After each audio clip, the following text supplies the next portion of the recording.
that's how I started. I was constantly striving for people to listen to my music, with my mobile disco, and anywhere that I went with it, Coxie would have a party, people would come. So I created my own entity, my own thing. I was kind of like the Pied Piper of parties in the area of where I was. And also, we had these other DJs we looked up to, of course, at a particular moment in time. One of them being Greg Edwards. And he was an American that basically ended up in the UK, and he used to have a Saturday night show on Capital Radio, which was fantastic. We used to follow DJs like George Power. I used to play at a club called Crackers. Of course, Norman J was a young guy at the time, and he used to play. But that's how I kind of was always going to clubs to listen to the music, and I was always dancing to this music and loving it for all it was worth. Used to be a guy called Mark Damon, and white guy, curly hair, beard. He looked like the unlikeliest person to ever be a DJ. But man, I saw a picture with him. Yes, he looked like somebody. He would read. Looks like someone's going to read a book to you. Not deep.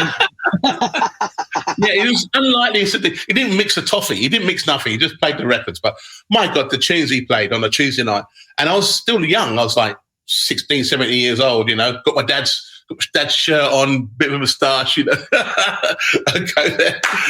Got let in on a Tuesday night, this was, The next day I had to go to school. But that's where I would hear. I remember going to Scamps on a Tuesday night and hearing Prince being played for the first time. I Want to Be Your Lover. When that record came out, I was just like, holy shit, this track is so good, And can you imagine, after all those years, over the last maybe 3 or 4 years ago, it got remixed. People started to understand Prince's music a little bit more. I mean, unfortunately, rest his soul. He's not with us anymore. But that's the legacy that he left. That track, I Want to Be Your Lover, was the first thing I ever heard from that man, and then became a legend, of course, in the end. But I was there. I was right there. I went and bought that album and everything that goes with it. And that was me. I was in, and everyone around me at the time were like, well, it's just a hobby, Coxie. You're going to need to find a proper job, which I... Oh, yeah. Coxie, I heard the same thing, brother. You think you're going to do that for a living? You think you're going to be like the guy... Never forget. You're going to be like the guy in the corner with the hat. You're going to be throwing change in there, right? And then this is because our parents thought real work was working at the bank or electrician. They didn't think this was a good... Back then, this wasn't really an occupation then, when you were coming up. No, absolutely not. And I kind of almost started to doubt myself in my ability to make it into some sort of career. But I didn't really pursue it, to be honest. And and even today, I don't really pursue it. I always said to myself, if I ever do this job and people come and see me play and I want to pay to see me play, the money that I get is a bonus, because I love playing music. I've always have done, and that's always been the reason. And people always ask me, how comes you're still here after so long? Because I never really pursued anything. I've never wanted to be number one DJ. I never wanted to be number one in Beatport or the top of the tree with my music releases. I just do it anyway and hope that people enjoy the soul of the reason why I do it. And that's why I can play so many different genres, because I love electronic music. I love funk music. I love techno. I love drum and bass. I love rave music. I love hardcore, kind of speed metal, whatever you want to call that. I mean, I'm just in. It's just all I did was, in the end of the day, was perfect the sound of who I am, which is house music and techno music. That's all. And for me, techno music came from disco music. So I love disco because of the driver disco drove techno music in the end of the day. So when disco was being made, disco music being made was by a band. And then you had an arranger and you had someone to do the mix. And then eventually, once you had the track down, then you had someone to do the edits. So you got someone to tape and doing those dodgy edits. You'd be playing the disco break, and it'd be going really well. And then the edit was so bad when it came out, you're like, oh shit. So it was so hard to mix that stuff in the early days. You had to be on your game to try and do a mixer to kind of like to roll with it, because sometimes those edits weren't on the game. I would imagine that, when it came to the guy that's doing the edits, he's probably been in the studio for like 6 months or something, doing nights And he's like, oh, okay, no problem. And, and he's just sort of, well, it took me to go to Earl Young's house to interview him, because this is the guy behind the Time Machine, a Salsa Orchestra, Tramps. And I asked him the first question. I said, yo, dude, Earl, did you use a metronome? Like a click, click. He's like, no, man, I'm the metronome. So if he slowed down, the whole band slows down. That's why those records, when you're doing with the pitch, you're moving that pitch back and forth like a boat, because he's playing note to no clock. He was the rhythm. He was the metronome.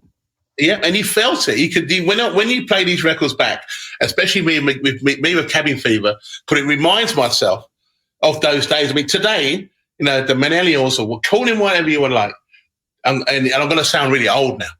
Right. It was much more difficult back in our day based on mixing records, because today you don't have that anymore. The records are smack on the money, right there on the one, kaboom, on every single bar, bang, bang, bang. You don't actually need headphones to mix music anymore. I guarantee it. If you start the records on the one and it's on 122 BPM, both elements, whatever you're playing, will stay on 122. You can go to the toilet, have a chat with somebody, buy a beer, and still come back, and those records will still be in the mix. You couldn't do that with vinyl. Hell no! No! Are you crazy? And that disco mix break was this long, man. So if you miss that disco mix break, it's all over. Clarify. The record starts at one tempo in the beginning, and at the end of the record, it's double the speed. I tell people this. You had transition records. They just call them transitional. They would start slow in the beginning, and by the time they're 7 minutes, they were at 135. Brainstorm, Love Is Really My Game, all those type of records, right? If you listen to Sylvester, You Make Me Feel Mighty Real, that's probably the most consummate, change in speed that you've ever get to a record. But you know what? When you're dancing to it, it did not matter, because that was the vibe of the tune. But try mixing that record. In the end of the day, it's kind of like, I've got the 4 bars, whoosh, I'm out. Because that's the only way to do it. But that's why I give Tony Humphries and them credit. Back in the 80s and 90s, they were running those overlays of those classics on top of those house tracks, and they were playing on belt-driven Thorns turntables, and you can hear it fluctuate, but they would keep the mixes going. You're going, damn well on the 1200, the pitch is going, you're going like this. If you don't know what you're doing, you're going like this. It's very true. And that's why today, it's very easy to become a DJ in such a way, because you don't have any of those elements anymore. Those days are gone. And fair enough, But this kind of ideal of growing up and how I learned the craft of DJing was all from when I started. And to go back to that with Cabin Fever, to show people where I still come from. After 52 weeks of doing every single show on vinyl and playing everything on vinyl to this present day, I feel very blessed and very fortunate to be able to have that true learning about being a DJ in the end of the day, based on what I went through to get to where I am. And so can you imagine doing that on 3 turntables? If I remember being in San Francisco, playing at 1015 Folsom, and those turntables were on the dance floor. Yes, so I remember that, yes. Yeah, to see just that people like folding their arms going, okay, I've heard about the 3-deck wizard. What's he going to do? And you're there, you can't escape. They can see the beads on your sweat, on your face. And they're right there. There's a pictures of me with the crowd and the turntable. They can literally get a beer and put it on the platter. Oh, I know. I remember that, because I played in that room too. They'd be like this. They'd be like this on the ledge. Yeah, they go. And going, go ahead, show us what you got. Right? And you'd be like, and the thing is, you have to step up. If you couldn't DJ 1015 Folsom, you are out. So that was that really what made DJs and broke DJs. It was that kind of scenario. So I would there 3 turntables, and I was just having fun. And even if the record jogged or it had a bit of fluff on the need, or someone pour a beer, and he's like, it's what happened. You're in it. You're in the thick of it, or I couldn't escape from that ideal. So when it comes to Cabin Fever, I've got overhead camera, I've got side cameras, and I've got a camera towards me. And all the time you can see me doing something, playing the vinyl one way or another.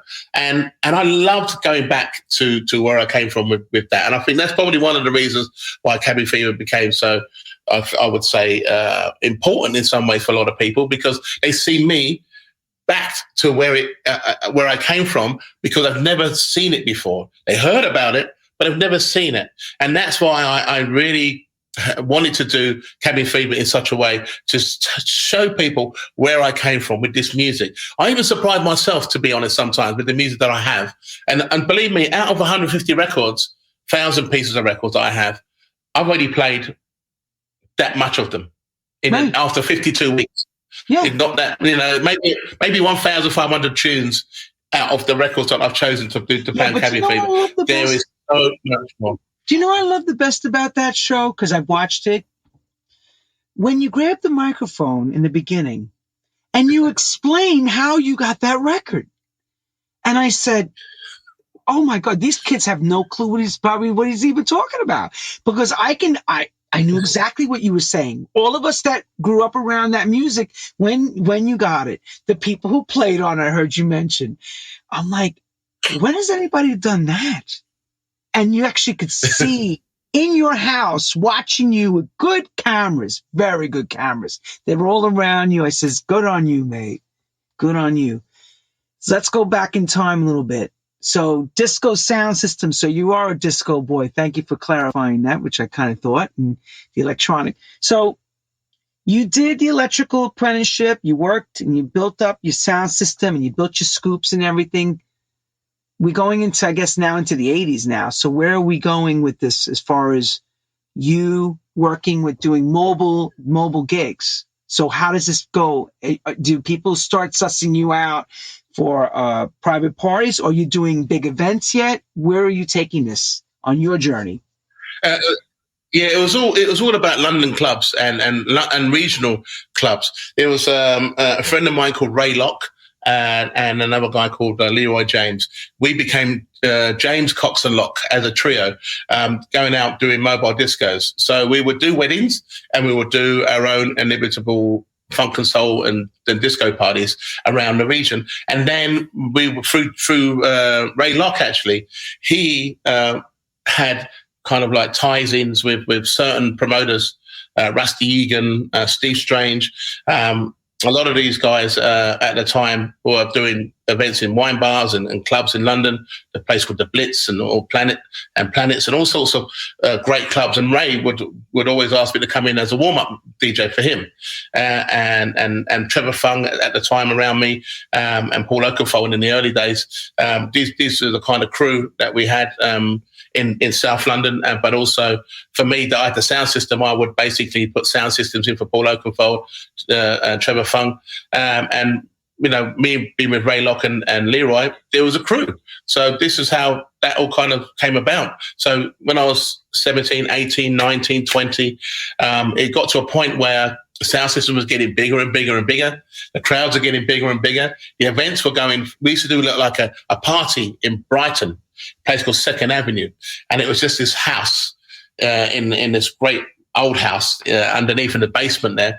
We used to do parties there once a month. So it'd be like £1 to get in and £1 for a red stripe. And James Cox and Locke would be down at Brighton Seafront at this house, and people would come down from everywhere and just really enjoy our sound, our music. So at that time, it was a lot of hip hop music, R&B, Melissa Morgan, False Paradise, into Rock the Bells by LL Cool J, all that sort of stuff. So the girls would be like, ooh, Paradise, and I'll be like, rock the bells. With LL, right? LL Cool J, as hard as hell. Bob L. Cool J, right? Those are those parties. Yeah, the guys were licking the wood on the wall. Boom, boom, boom, boom. With that sound would be like, Selector Rocket Man, yeah. Oh yeah, One CMC, Peter Piper, and here's the thing. Did you guys used to rock that track, The Bridge, Beachwood, The Bridge? That was a big tune in New York, boy. Yeah, man. Yeah, I mean, the thing was, Paul Oakenfold used to run this DJ promo service called OPEC. And he used to go to the States all the time and then come back with all the music, whether it be a Next Plateau, whether it be a Sugar Hill, whether Champion Records at the time, Def Jam. Def Jam, yeah. The Def Jam, all this sort of stuff. So we would get service, Paul would come back with all this new music and we'd just bust all this new music for Paul. It was great A&R for him. But, we were servicing all the clubs at that time with all this music. So in between us, about the radio DJs in the UK and Norman J and all these guys, they were kind of over there. We were calling and being our own entity. We was. But the thing is about I was always solo in my pursuit of going out there, with what I believe to be who I am and what makes me kind of have this drive to succeed in the sound systems and being a DJ, collecting all this music, being a dancer first and going to the clubs, by now being a DJ and wanting to basically present the music in the way that I would like to see it or feel it, if I was a punter on the dance floor. So that's what happened. It was like a natural progression. So when the rave scene came in, I would say the rave scene didn't really come in until about 87, 88, but I was playing this music from 86. Wally Jump Jr. and the Criminal Element jumped back. Arthur Baker. Yep. Yeah, with that stuff at that particular time, Rocker's Revenge, all this sort of stuff. That was like, okay, it was still club. There was no raves for it, but it had that drive, electronic drive about that music. And I was just like, I can't get enough of this stuff. What was it? Nitro Express, let's get brutal. Scratch, send it off.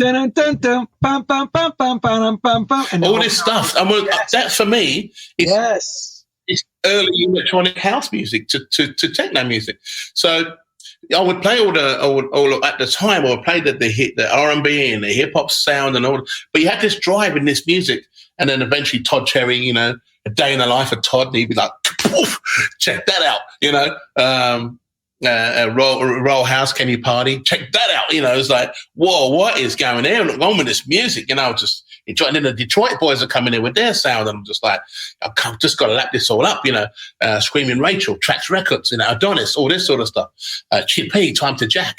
I was buying this music, but I didn't have no outlet for it because people thought I was out of my mind playing this sound. They're like, whoa, what's going on here? Where's all your funk and soul? So wait, so you're getting the music, right? You're going like this. You're crossing over. They're going like this to you, but wait. So give me the safety records you're playing to this crowd. If you can't play that, what was their safeties for them? What were they still partying to? Willie Hutch, In and Out. Oh, Jesus. McFadden and Whitehead. OJ's on music.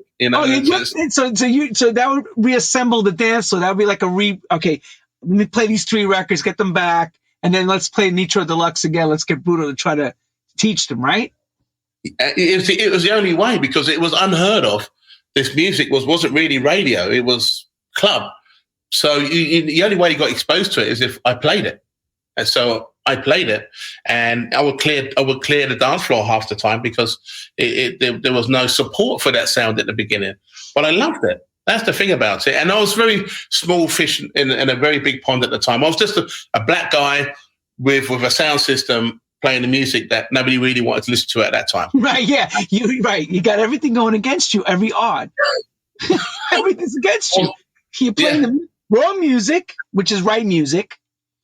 You're on your own, you're alone, and everybody else around you is playing completely different. And the crowds are conditioned to what's around you. Okay. Yeah. Good odds. Yeah. The thing is, I love, the hip hop and the rare groove at the time. Brilliant music, it still is today. I go back to that sound.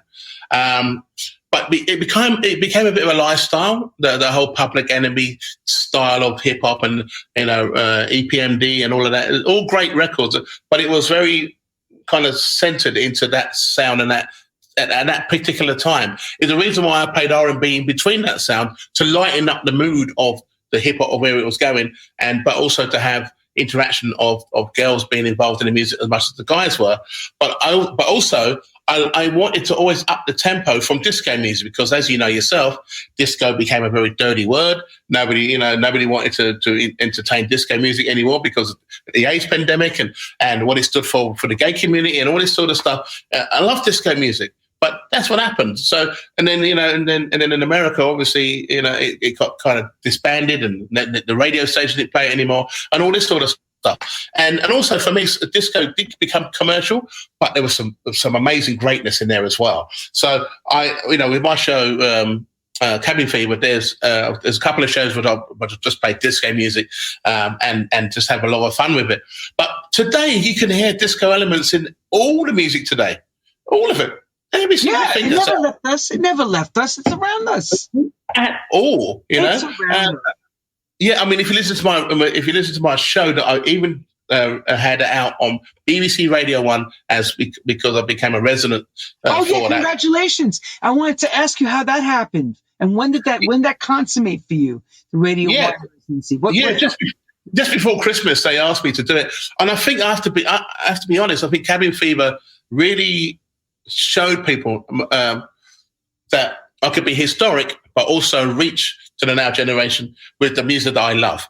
And I think they've never had anyone after 30 years be involved in this music and still today be relevant as much today as the now generation playing the music of which still reaches out. So I'm kind of like the gatekeeper, the ambassador. I was going to say more of an ambassador now of it, right? Yeah, of this music. So Radio 1 find it really interesting that I still have this kind of passion for it all. So my 6 shows are based on my history of my music. So the first show is all about funk, soul, and disco music. So the first record is Bus Stop, Track That Band, and people are like, "Do the Bus Stop." Yeah, and it's a great song, and it's a Dave Lee remix of the Bus Stop, and it's fantastic. It really is all. And the whole show is all about that. The next show all about rave. The next show is going to be all about drum and bass. The next show is all going to be about classic techno music. And it kind of goes on like that. So each show will be different in the end of the day. I'm just going to try and play the best of what I feel is appropriate for the show so it doesn't get stagnated. I do want to go on there and just play all the latest techno music because I think that narrows everything down way too much. And there's other artists that are on the residency that can do that, and it's fine. But for me, I've got to play what I feel, and I think that's what interested them quite much so. So the residency, it gave me the ability to explain to you about the disco music, but also to even show that the music's still that great, not even that good, that great, that it still reaches out to people who are still interested in sound, in how it makes you feel, what it does for you. If you put the Bus Stop on anywhere, you can't have people going, I don't like it. I'm not interested. It's not a lie. Okay, I'm sorry. Or you don't deserve to listen to that track. Get out, because it's bloody awesome. So, after 40 years, I think that track has been around us, and it still sounds great. Makes you want to get up and do something, feel positive about what's going on in our lives. About that music, the minute you feel down, you put. People know that I play disco all the time, and you put it on, you can be down and out, and you put certain records on, and it turns a frown right around, to a completely happy feel. 100%, and that's all I've ever done. I mean, people always, trying to say that I play too commercial. I play, safe and all this. Because you're under the microscope. Yeah. What can you ever do right? Think about it. You play too fast. Today he's playing too slow. He's playing too funky. Oh, he's playing too hard. He's playing too vocally. When is it ever right? You can't. I've come to the conclusion, and you'll probably agree, you can't make everyone happy. You got to do what you believe in. Yep. Yeah, 100%, Lenny. And I've always said it. If I did that, then I would be God. If I can make everyone happy with my life, then I am God. You know what I mean? Yeah, there is God. We do know a God, Todd the God. Every time he plays his records, we're all like, yeah. He's the only one. He's the only one that we got to call. He'll start laughing. But, So you're playing all these parties, and you got the, when you mentioned Strange, I remember him too as being a promoter in England when I first came over, Steve Strange. God, I haven't heard that name in a long time. But I know, I went to a party, I think it was early 90s with you, and I remember, I'm trying to remember exactly where this was. And I'm not a big techno guy. I listened to it, but at that time, it's funny. Today, this generation calls techno what we play deep house, slower. Right. Am I right? I mean, I'm wrong to say that. But I remember techno being like 135, 140 back in the day. And it was like fire. It was on fire. Okay.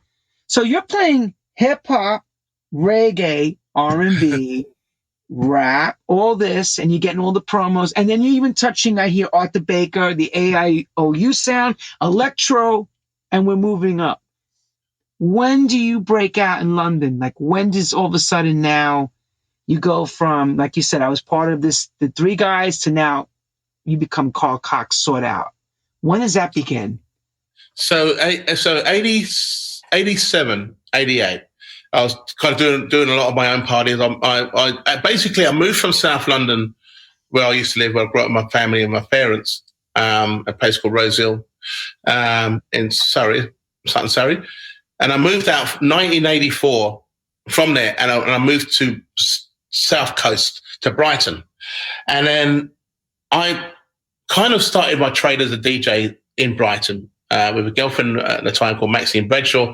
And then together, she used to manage me. There was no management for DJs at that particular time. It's just that the phone would ring, and then they said, "We would like to book you, Carl, for a wedding, for instance." And then I couldn't say, "I'm worth £150," but Maxine could say it, and that's how it went. So, so at that particular time, I was just self-employed, trying to earn a living with this scenario that I had of mine. But underneath it all, out of the weddings and birthday parties, I always wanted to play my music, which was jazz, funk, soul, disco, into the music of acid house, house music, gospel, all of that new music that was coming out. I was just at the when I was talking about those records earlier, that was a cusp of what was to come at the end of the day. And nobody saw it coming, but it was coming. But we never had a platform for it until Paul Oakenfold, Danny Rampling, Johnny Walker, Colin Hudd, Trevor Funk, they came back from Ibiza in 87, 88. And we used to have a club in a place called Streatham in South London, and Paul used to have a club which he created called the Project, of which I used to put the sound system in for Paul and DJ there, and I could kind of do the warm up and played a lot of that music for that clientele. So there was two parts to the project. So the first part from 9 o'clock until 2 was all about hip hop, R&B, funk and soul music, and then they would by 2 o'clock they would take everyone out, and then they have another queue for people coming in to hear Balearic, Ibiza sounds and house music, whether it be coming from the UK, which is only about 5 records, and the rest was from America. And this is where you started having the inimitable kind of like rave scene was born in some ways. I was watching it with my very eyes, seeing it all pan out between 150 to 200 people to everywhere. And so that's where I was at. But the thing was, when the rave scene started to happen, when the farmers around the country were like allowing people to have some sort of party on their farmlands, where the people like rave companies like Perception, Biology, Sunrise, Energy, all these people were doing all these events on these fields, I was a go-to man to get the sound system and lighting to begin with. And that's kind of how it went. But what was going on for me, and warehouse parties, of course, in and around London. Wait. So I pick up the phone and say, Carl, I need a sound system. And you would say, where do I got to turn up? I mean, like, was that easy? It wasn't that easy, actually, because I would only have, but I would only have roughly about 10 to 15 to 20,000 watts of sound, of which I created myself. And so I had some friends in Brixton who had their reggae sound system, and I would get 20 quid from them and tell them to get them to meet me, and then we'll give them a signal into their system, put mine together, and boom, 40,000 watts. So that's how it went. I became the go-to guy for sound systems for early rave parties back in the day. But what was happening was that we were doing quite a good job at that particular time. Things were really working out for us. But the police were them not enjoying, what we were doing. And eventually, they're stopping the parties and everything. So I had to make a decision whether I sold the sound system on or I could pursue my career as a DJ. So I decided to sell the sound system on and then pursue myself as a career as a DJ. And then, so from 88, 89, that's where I started to perfect 3-deck turntable mixing before it actually went out. In the end of the day, around about 1988, 89. Sunrise was the event which I got booked to play, because I used to sell tickets in Brighton for the people in the South Coast to go to these rave events. And the only way that I would sell the tickets from the South Coast is if I was put on these rave events. So you'll see Paul Trouble Anderson, Noel Watson, you'll see Judge Jules, you'll see Paul Oakenfold, you see all these people, and then you'll see little old Carl Cox in the corner. and then I'll go there and then warm up for those DJs, Frankie Valentine, the list goes on. And then my name started becoming more and more synonymous with the rave scene until I broke out to my own inimitable sound, which then became rave music, breakbeat, power with techno power on top of each other, and 3-deck mixing, and that's 88, 89 is where I broke out. So that's right, and that's what I remember about that time when with that sound, and you were just now all of a sudden becoming a name everywhere. I heard it. I remember hearing this guy named Carl Cox. It's like, wow, who is this guy? Now we know. When I got into England, I got to meet who Carl Cox was. Yes. Mate, you got to see him. He's on fire. He's over the turntables. He's actually, like they would say, gyrating, because that's how you look, bro. You were moving so much. You look like you were lifting off the floor.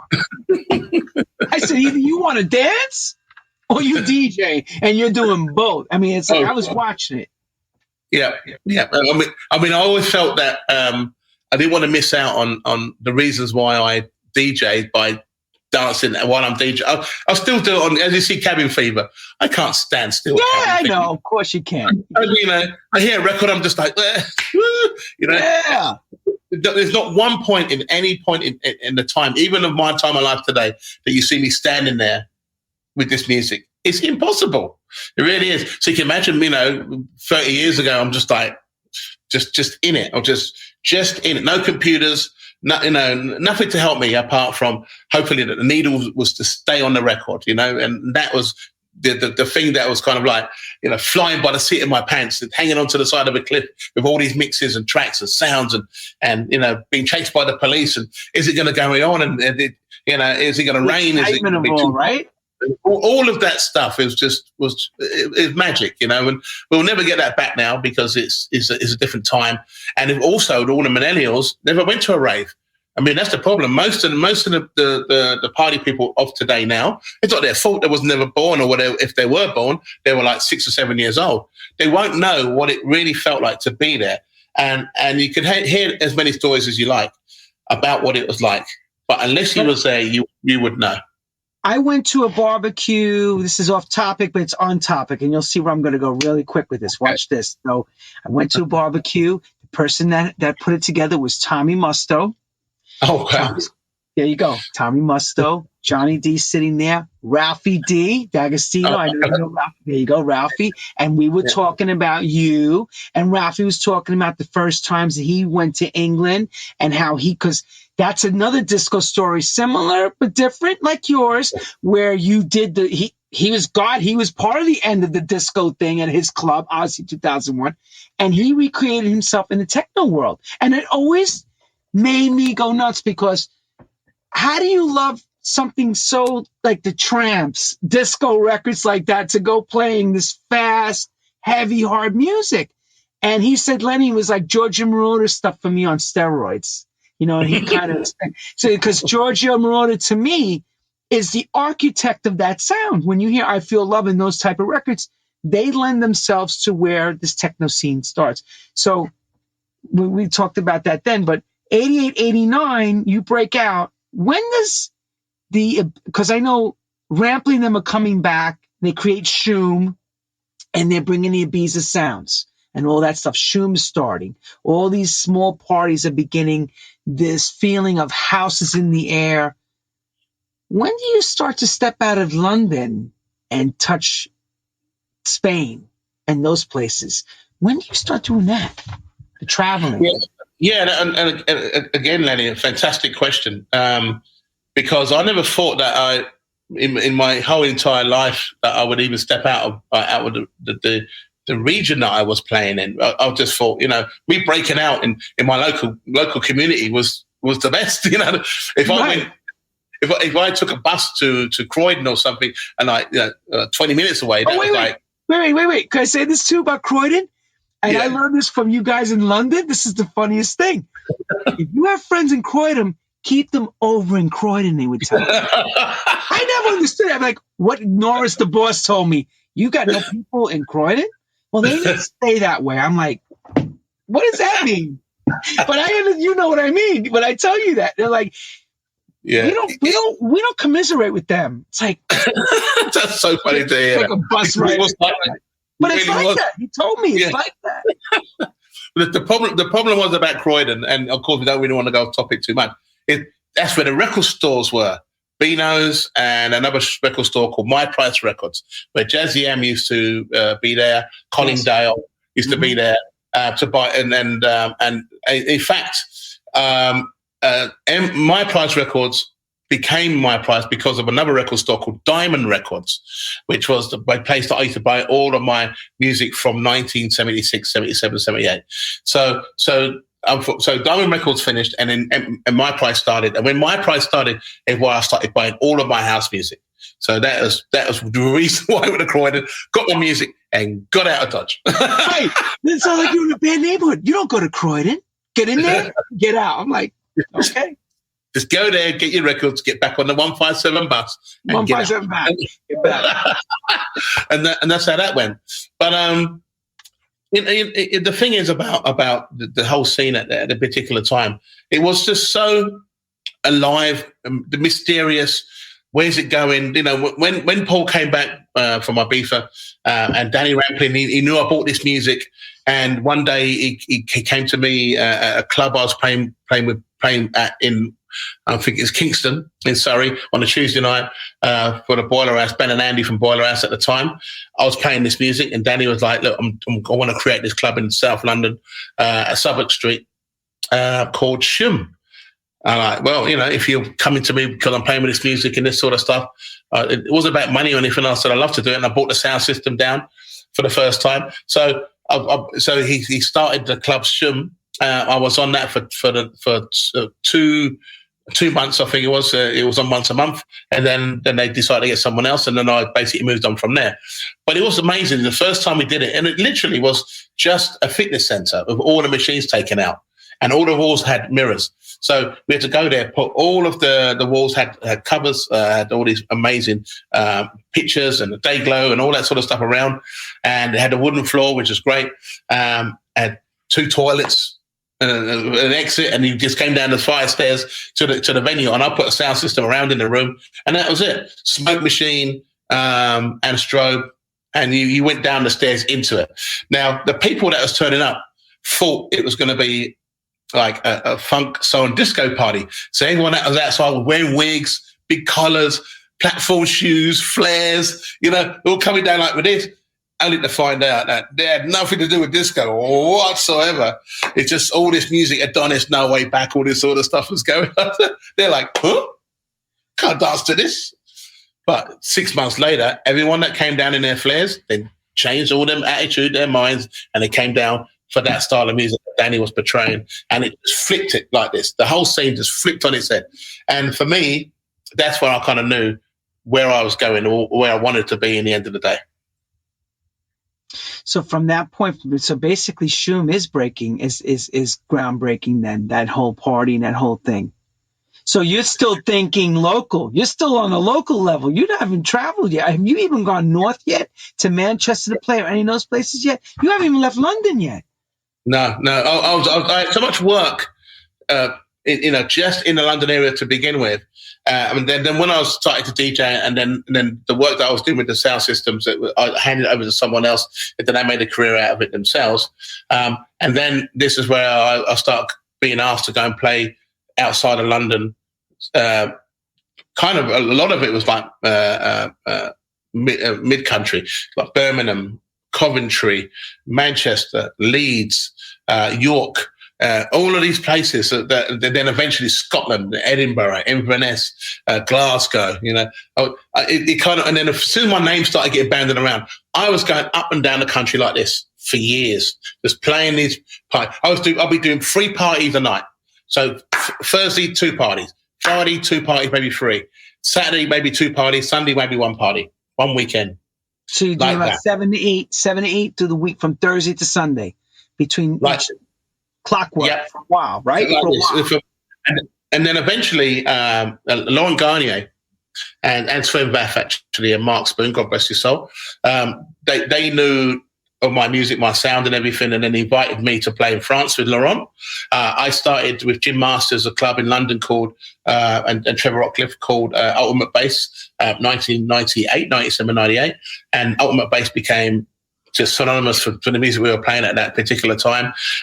Small club, 230 people on a Thursday, every Thursday, and we'd have all the Dame DJs come down and play for us. There was no real big money, it's just that the vibe was great and the sound was great. I remember that vibe was hot. And it was a very cool vibe. Hot, sweaty. Hot, and I mean hot. Hot and sway with the walls sweat. Oof, it was great on a Thursday night. This club was amazing. And then Laurent Garnier started up his club called Wake Up at a club called the Loret's Club. So I would then go for Laurent would then come for me, and we would swap over now and again. And then also there was a small club called the Box in Frankfurt where Mark Spoon would ask me to play, and then eventually I'll be doing parties with Sven Väth, at the time, big DJ in Germany right there, then the Love Parade started, and I was playing Germany as much as I was playing the UK. I was going back and forth. And in between it was Ibiza. So Ibiza didn't start for me. That's what I was going to ask you about the Ibiza with Pepe, because I remember Pepe too, and I know you worked for Pepe many years until Space closed. So for me, I'll go to the island. I play Pacha, I play Amnesia, I played Q Club at the time, which then turned into Privilege, and Chaos Club, which is now Eden. But I used to spread the love in Ibiza. At the beginning, I would be playing there, I'd be playing here, but Space was always a club that I was like, you know what, I really would love to play here. But I had to create everything to do with Space, and I'm sure we'll get into that. But meanwhile, me getting around on a basis of me getting a flight to go to all these places, and then eventually playing Italy, then Croatia, beginning of everything. I was at the beginning of everything. If I was playing in Italy, it was the first time in Italy. If I'm playing in Croatia, first time. Malta, first time there. Oh, it just blew up for me. And I became the go-to guy. And at that particular time, I didn't have a management structure. I had to create a management structure. So at that time, I built a management company called Ultimate Music Management.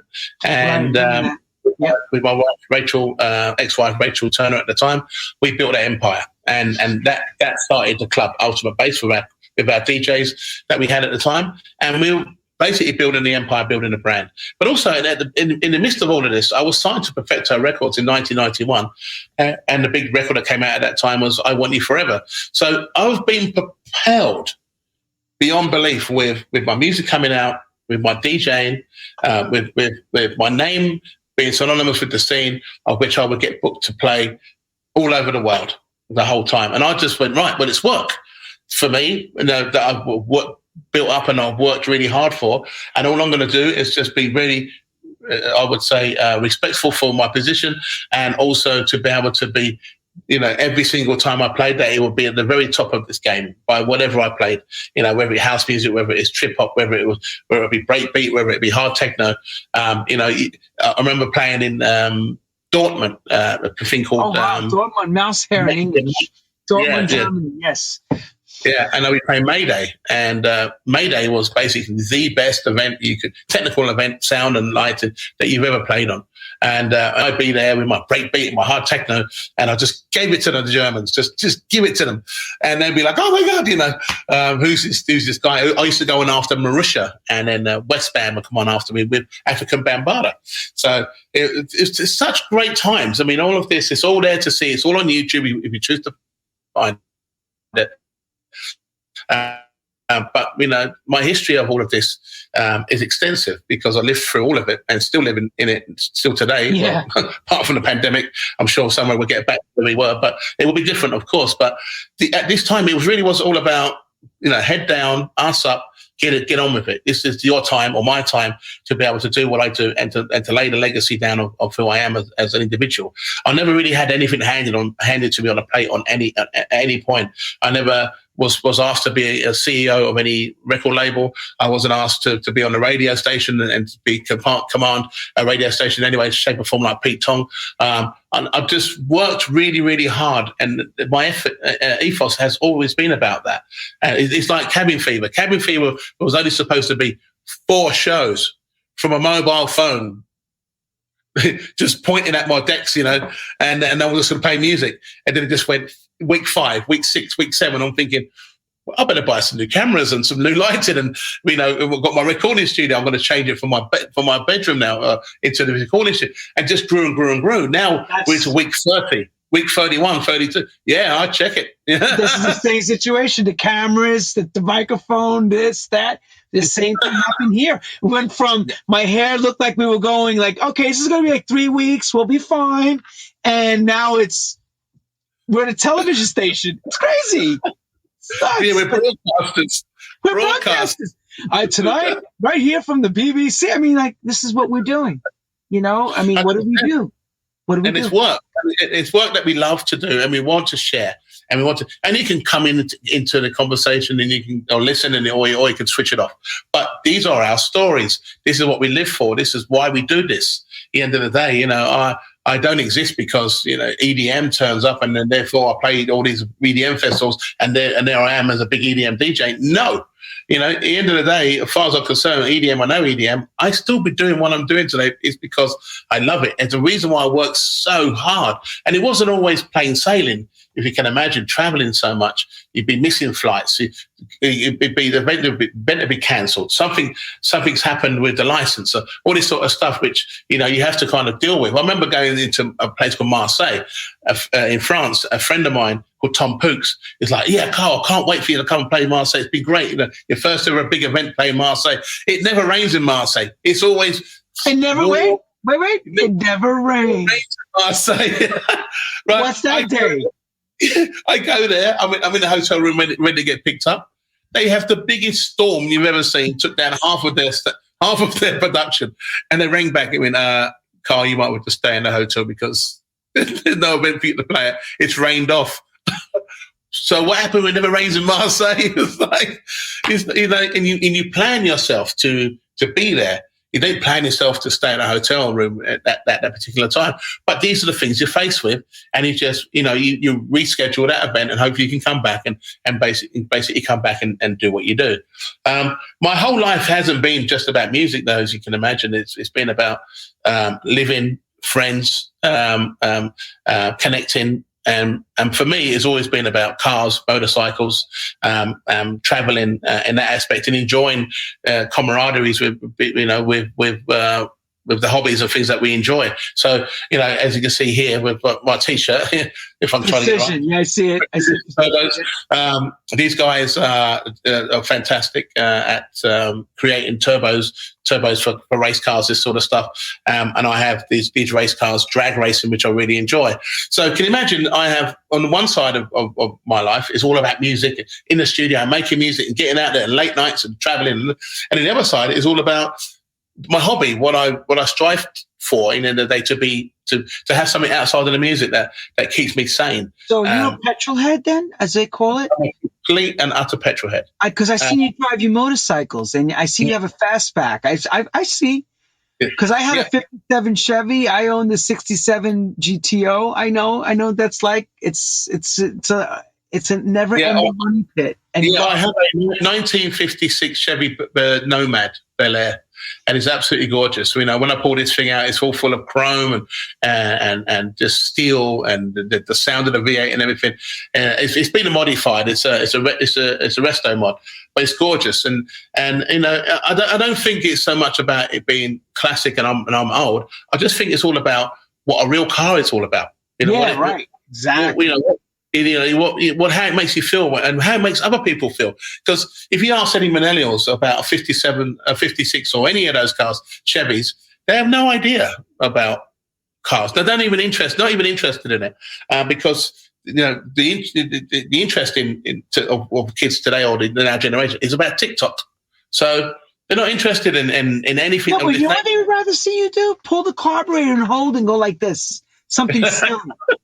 You know, they don't even know what you're talking about, but you have a real 4-barrel Harley or something in your hands. They'd rather you say, "Oh, look, I got my Harley." They don't know what the Harley is. They don't know if it's a carburetor. They don't know you're dealing with gas. I know. They haven't got it. So I have to have this passion as well as the music as a passion. Well, when the music is not your hobby and this is your business, you got to have that release. You know, I believe. So this is that's my release. The cars and the motorbikes and everything that moves, that propels. I mean, so I'm actually professionally drag racing at the moment, as well as me being a DJ. And so next week, on the socials, you'll see me getting back into the drag car and going at some ridiculous speed in a quarter mile. But it's not my first rodeo. I've been doing it for many years now, and I really enjoy it.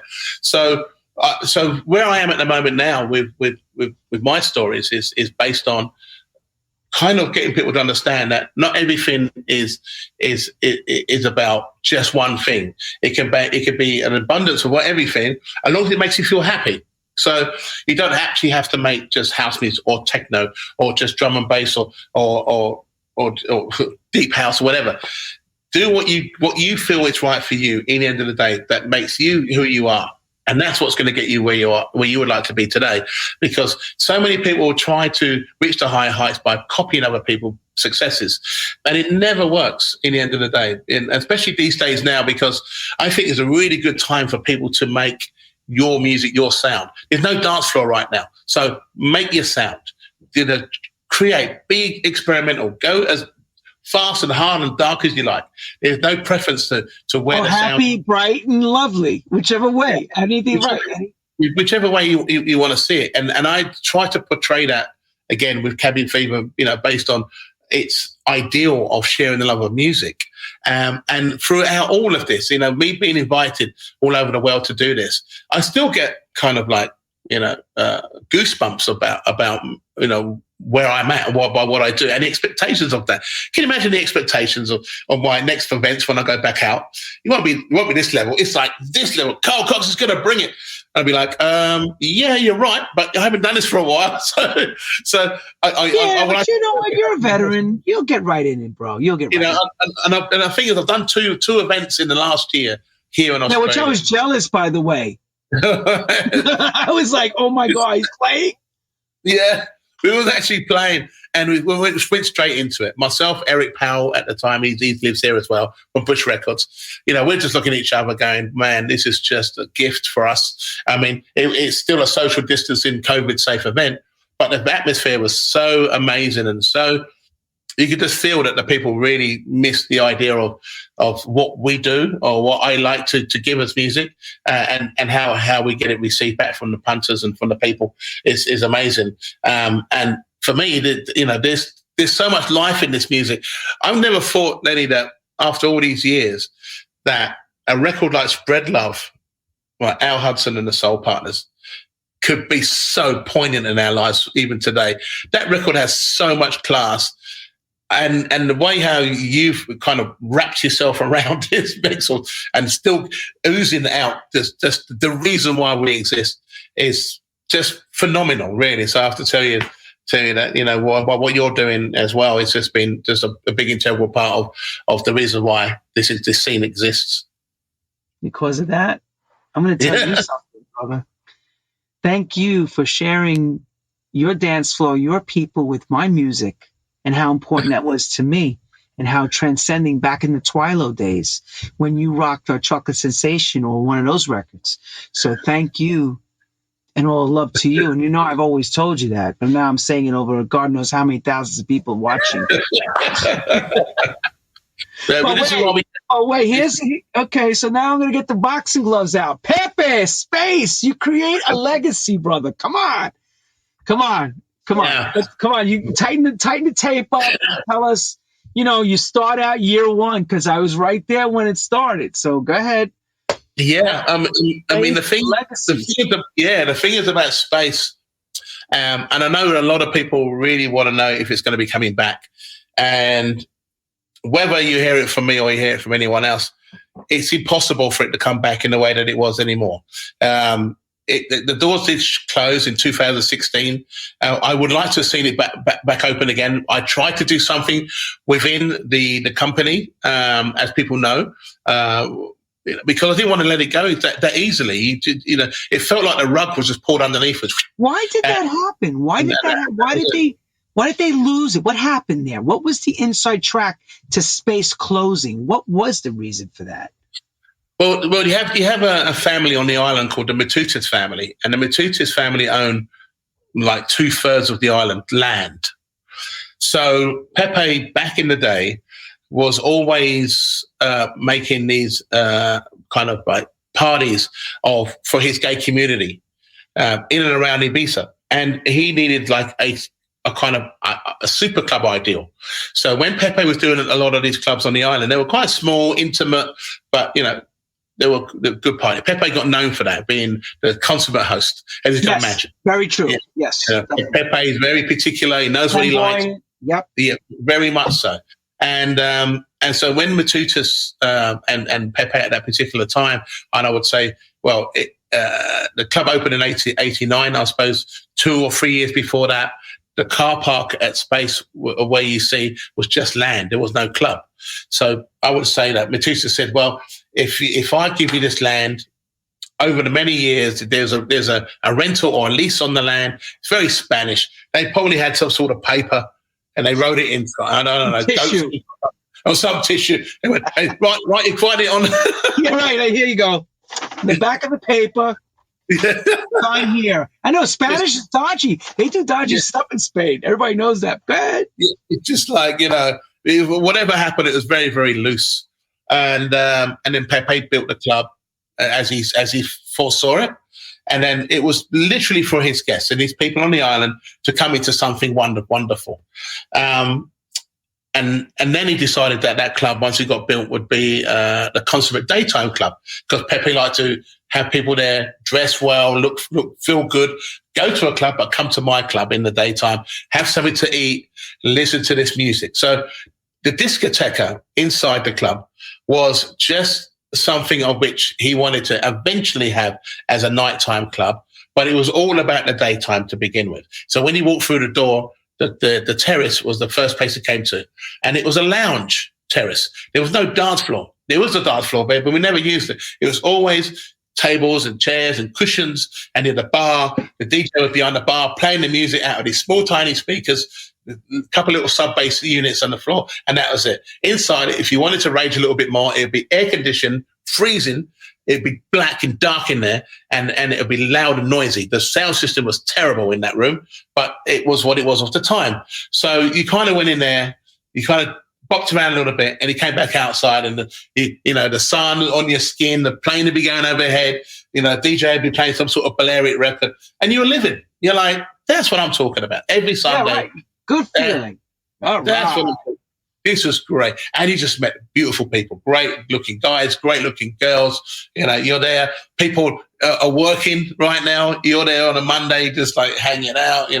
This was great. You literally got off the plane and you went directly to Space. That's what you did. It's an institution for sure. And for a few years, I would go there. I'd be outside, waiting to go inside a club on a Sunday morning. Not DJing, just as a punter. No, just at a punter, and I would just go there and enjoy it. Punting, just punting to go.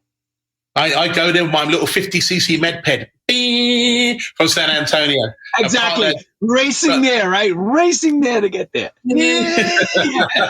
What bright memories. Oh, my God. Memories. Oh, yeah. From San Antonio to Space. Yes. That's a ride. Journey. Real journey. It's a ride. Yes, it is. Taxi driver. And there was no road system there apart from, there was no like dual carriageway or freeway like there is today. It was just two roads going like dirt roads almost, and a taxi driver trying to kill you at any given moment. This is what it was like. It was very barren, But it was, once you got to Space, it was just a great feeling. I really enjoyed it. But then I put an album out called Fact, Future Alliance of Communication and Technology. This came out in 1995, 96 through React Records. And React were going there every year. They spoke to Pepe about